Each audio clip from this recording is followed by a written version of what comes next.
Alarm দিয়েছিলাম ভোর 3টের সময়, কিন্তু ঘুমিয়ে উঠতে প্রায় 3:15 হয়ে গেল। মহরমের 2টো রোজা প্রতি বছরই রাখা হয়, তাই ভাবলাম এবছর যখন কাজ নেই তাহলে রেখেই দিই। বাড়িতে শুধু আমি একাই রোজা রাখবো, তাই আমি মুখটা ধুয়ে আমার খাবারটা রেডি করাই ছিল, খাবারটাকে নিয়ে আমি আমার রুমে চলে আসলাম। সেহেরি খাওয়া শেষ হতে না হতেই দেখছি ফজরের আজান দিয়ে দিল।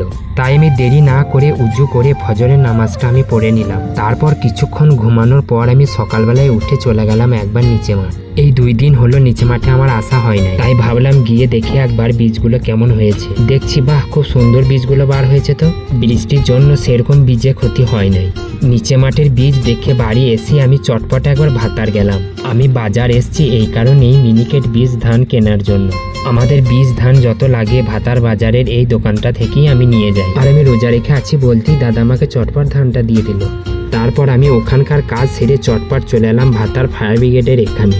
রাজেশ দাকে আনতে দেওয়া ছিল কিছু ওষুধগুলো নিয়ে আমি বাইকের কাছে চলে আসলাম। তারপর আমি এসে দেখছি আজকে রোদের তো প্রচুর তেজ, আর দেখছি প্রচুর গরমও করছে, আর গুমসুনি ভাবও দেখছি রয়েছে। বুঝতেই পারছি আজকে কিছু করার নেই, কষ্ট একটু হবে।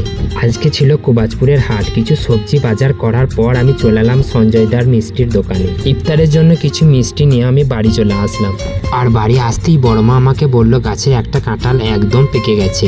যাই হোক, কষ্ট একটু হলেও ও গাছে উঠে পাকা কাঁঠালটা আমি কেটে নিলাম। আর পেরে আমি হাত দিয়ে দেখছি যে হ্যাঁ, কাঁঠালটা তো একদম পেকে গেছে। আমি চটপট কাঁঠালটাকে ভেঙে ফ্রিজে ভরে রাখলাম। এদিকে দেখছি জোহরের আজানও দিয়ে দিয়েছে, তাই আমি তাড়াতাড়ি করে গোসলটা সেরে নামাজটা পড়ে নিলাম। ভাবলাম কিছুক্ষণ কোরআন শরীফ পড়বো, কিন্তু শরীর এত ক্লান্ত লাগলো যে আর পারলাম না। দেখছি একবার বিশ্রাম নিতেই হবে। দেখা হচ্ছে পরের ভিডিওতে। সকলেই অনেক অনেক ভালো থাকবেন।